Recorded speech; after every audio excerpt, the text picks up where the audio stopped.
जय माँ मोक्षदा, जय चित्रकूट धाम। मित्रों, मैं संदीप रिछारिया आपके सामने ला रहा हूँ लगातार श्री चित्रकूट धाम की गौरवमयी गाथा।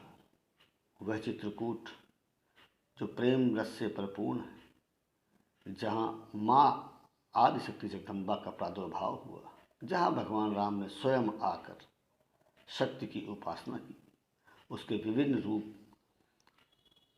आपके सामने लगातार आ रहे हैं। आज मैं आपके सामने एक नया रहस्य उद्घाटित करने का प्रयास कर रहा हूँ। श्री रामगिरी चित्रकूट का दूसरा नाम श्रीगिरी भी है, जिसकी चर्चा बृहद रामायण के चित्रकूट महात्म्य में बार बार की गई है। बृहद रामायण का दूसरा अध्याय का 25वां और 26वां श्लोक आप देखिए। एतानि सर्वतीर्थानि नानाश्चर्ययुतानि च विंध्यादि पर्वत श्रेष्ठान श्रीगिरे सेवकोत्सोत्कनान। दूसरा है श्रीगिरिं चतुरासानि योजनानां समुच्छयितं सर्वदेवतात्माकं दृष्ट्वा गिरे कृत्वा प्रदक्षिणानाम। वह चित्रकूट महात्म्य का दूसरे अध्याय का 33वां श्लोक भी द्रष्टव्य है। पंचतीर्थात्मिकाकं यात्रां कृत्वा पूजां विधाय च दर्शनं श्रीगिरेः कृत्वा पूजनं सह मातृभिः। इसी का वह चित्रकूट महात्म्य का जो प्रवृत्ति है वो देखिए आप। मुक्ति क्षेत्रम च नामेदं सर्वपातकनाशनम श्रीपर्वतं समासाद्य विन्दते श्रियमुत्तमाम्। एक मानव तत्ववेशी पूज्य डॉक्टर पंडित राजकुमार दास महाराज मणि पर्वत के डिलिट शोध प्रबंध मानस के महेश का विवेचन कुछ इस प्रकार है। वेद में ब्रह्म की 2 पत्नियों का वर्णन है। शुक्ल यजुर्वेद के अध्याय 31-22 ये सिद्ध करता है। श्री चित्ते लक्ष्मी पत्नियों अर्थात ब्रह्म की ज्येष्ठा पत्नी श्री सीता जी हैं और कनिष्ठा पत्नी श्री लक्ष्मी जी हैं। यही कारण है जो लक्ष्मी संप्रदाय में प्रसिद्ध श्लोक है, लक्ष्मी नाथ समारंभम को बोलकर लक्ष्मी संप्रदाय में मंगलाचरण की शुरुआत करते हैं। यही श्री संप्रदाय श्री रामानंद संप्रदाय का पारंपरिक सीताराम समारंभम रामानंदाम मध्यमाम अस्मिराम चार्यम पर्यंतम वंदे गुरु परंपराम, यह श्लोक सुविख्यात है। श्री नाम सीता जी का ही है। यही कारण है कि संप्रदायाचार्य अनंत श्री विभूषित रामानंदाचार्य जी के संप्रदाय का नाम श्री संप्रदाय एवं गद्दी का श्री मठ प्रसिद्ध है। श्री पदवाच्या भगवती श्री सीता ही श्री संप्रदाय की आद्य प्रवर्तिका, उन्हीं का प्रधान है। धर्मलीन धर्म सम्राट पूज्यपाद श्री करपात्री जी महाराज श्री शब्द की निम्न व्याख्या कल्याण राम भक्ति अंक में करते हैं। अगर आप देखना चाहते हैं तो राम भक्ति का 68 नंबर का पन्ना देखें। श्री शब्द से सीता का ही उल्लेख है। श्री शब्द की श्रेयति इति श्री, इस व्युत्पत्ति से सेवा करने वाली श्री सीता महालक्ष्मी का नाम ही श्री है। भावार्थक प्रयत्न करने पर श्री शब्द का अर्थ सेवा एवं भक्ति से है। उत्कंठा पूर्वक मन बुद्धि चित्त एवं अंतःकरण तथा अंतरात्मा तन्मयतापूर्ण प्रियतम परमश्रेय ही सेवा है, वही श्री सीता है। वहीं श्रीयते सर्वगुणों शास्त्री के अनुसार सकल कल्याण की अधिष्ठात्री शक्तियों द्वारा सेव्या और वंदनीय है। कांति शांति आभा प्रभा शोभा आदि सभी दिव्य शक्तियाँ उस श्री सीता की सेविकाएं हैं। श्रीयते हरिणाप या सा श्री के अनुसार श्री राम भी उसी श्री सीता की सेवा और आराधना करते हैं। सीतोपनिषद में यही प्रमाणित होता है। श्री रीति लक्ष्मी रीति लक्ष्माया भवतीति विज्ञायते। भगवती सीता ही लक्ष्माया लक्ष्मी या सर्वाश्रयम श्री है। यही श्री या लक्ष्मी रूप में सबकी लक्ष्माया होती है। लोग इन्हें लक्ष्य कहते हैं, पाना चाहते हैं। आश्रय ग्रहण करना चाहते हैं। श्री वरद वल्लभो स्त्रोत में भी श्री यमुनाचार्य स्वामी श्री की व्याख्या कुछ इस प्रकार करते हैं। ब्रह्मेशादि सुर भजस्मदई तस्त्वदास दासी गण श्री हृदय च नाम ते भगवती। हे श्री नाम वाली आपके ब्रह्मा महेशादि सशक्ति दास दासी है। श्रीदेवी त्रिविध रूपम कृत्वा भगवत संकल्पानुगुणेन लोकरक्षार्थ रूपम धारयाति। शीतोपनिषद यह सिद्ध करता है। इसी श्रीदेवी चित्त शक्ति के 3 प्रधान रूप हैं, जिन्हें महाकाली, महालक्ष्मी और महासरस्वती कहते हैं। तुलसी के शब्दों में अगर हम कहें तो चासु अंशु उपजहि गुण खानी अगणित लक्ष्य उमा ब्रह्माणी। अब आपके सामने कुछ ऐसे रहस्य जो आप इस समय देख रहे हैं। श्री शब्द की शास्त्रीय व्याख्या अत्यंत विस्तृत है। सामान्यतः लोक में भी श्री शब्द संपन्नता, ऐश्वर्य, धन संपत्ति, प्रतिष्ठा, श्रेष्ठता, एक पूज्यता का पर्याय बना बैठा है। हम लोग भी सभी के नाम के आगे श्री जरूर लगाते हैं। श्रेष्ठ पुरुष कोई भी है उसके नाम के आगे श्री लगाया जाने लगा और श्रेष्ठत्व के तारतम्यानुसार 3, 4, 5, 6 बार तक श्री शब्द का प्रयोग शास्त्रों में पाया जाता है। इसका वर्तमान में संप्रदायाचार्यों के नामों के आगे 108 तो क्या अनंत श्री शब्द का प्रयोग किया जा रहा है। श्री शब्द का श्रेष्ठत्व स्वयं सिद्ध है। इसलिए ग्रंथों में श्री यंत्र, सूत्रों में श्री सूत्र, संप्रदायों में श्री संप्रदाय, मठों में श्री मठ, तिलकों में श्री तिलक, भाष्यों में श्री भाष्य, देवियों में श्री देवी स्वयं सिद्ध है।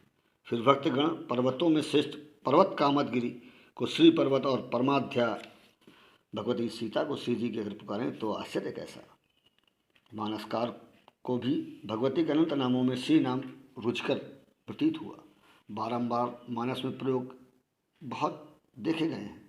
मैं आपके सामने कुछ प्रयोग देता हूँ। श्री सहित दिनकर वंश भूषण काम बहु छवि सोहि, सिंहासन अति उच्च मनोहर श्री समेत बैठे प्रभुता पर। उभय बीत श्री सोहि कैसी, ब्रह्म जीव बिच माया जैसी। और तदप अनुज श्री सहित खरारी, बसतु मनसि मम कानन चारी। यह वर मांगहूँ कृपा निकेता, बसऊँ हृदय श्री अनुज समेता। इसके साथ ही आपको श्री रामचरितमानस में और तुलसीदास जी के अन्य ग्रंथों में सैकड़ों प्रमाण मिल जाएंगे। प्रेमा भक्ति उपासना अर्थात मधुर भाव की भक्ति मोक्ष से भी परे। इसके लिए अमरात्मा महामुनिंद्र भी लालायित रहते हैं। मधुर उपासना की साफ साधना यम, नियम, प्राणायाम, प्रत्याहार, ध्यान, धारणा, समाधि आदि है। द्रष्टव्य है ललितोपाख्यान अध्याय 8 से 13, 15 और चित्रकूट प्रसंग में मानसकार की भी यही पुष्टि है। रामवास वन संपत्ति भ्राजा, सुखी प्रजा जनु पाई सुराजा। सचिव विराग विवेक नरेशु, विपिन सुहावन पावन देशु। भट्ट यम नियम शैल रजधानी, शांति सुमति सुचि सुंदर नानी। ये मधुर भाव शुष्क ज्ञान वैराग्य रूप न होकर प्रामानंद रस से परिपूर्ण। इस भाव में रजोगुणी काम शुद्ध निष्काम त्याग मूलक प्रेम रूप में परिणित हो जाता है। ब्रज गोपिकाएं इसी भाव की उपासिका थी। गौतमी तंत्र शिक्षांग से इसकी सीधी हमको दीक्षा मिलती है। प्रेमे वो गोपुरा माणाम काम इव्यगमत प्रथाम इत युद्धवाद यो अप्राप्ते वाच्छन्ति भगवती प्रिया। यह प्रेमास्त्र केवल पराशक्ति अर्थात सीता राधा के संबंध और कृपा से ही प्राप्त हो सकता है, अन्यथा नहीं। क्योंकि यह प्रेम उसका अपना खुद का स्वरूप है। तांत्रिकों में मात्र त्रिपुर उपासना से इस भावना की प्राप्ति होती है। इसी से इसका एक नाम ललितांबा भी है। यही कारण है कि माधुर्य उपासक अपनी आराध्या को श्रीजू कहकर पुकारते हैं। आगमी श्री जी नहीं, तो श्री विद्या तो कहते ही हैं। ये माधुर्योपासक का मधुर नाम है श्री जी, और श्री जी का प्रीतम धाम है चित्रकूट।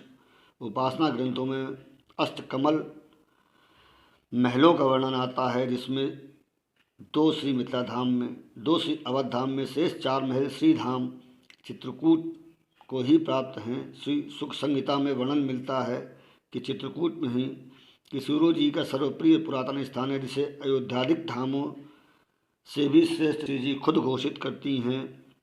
देखिए सुख संहिता का ये श्लोक, ये करधाली पुरातन मिदम स्थान मस्मा कंतुत देव ही। विचित्रता तो इस बात की है, श्री सीताराम जी वनवास काल के 12 वर्ष चित्रकूट में व्यतीत करते हैं, तो सीता निर्वसोपरांत वाल्मीकि आश्रम चित्रकूट को ही 12 वर्षीय निवास स्थली बना गौरव प्रदान करती हैं।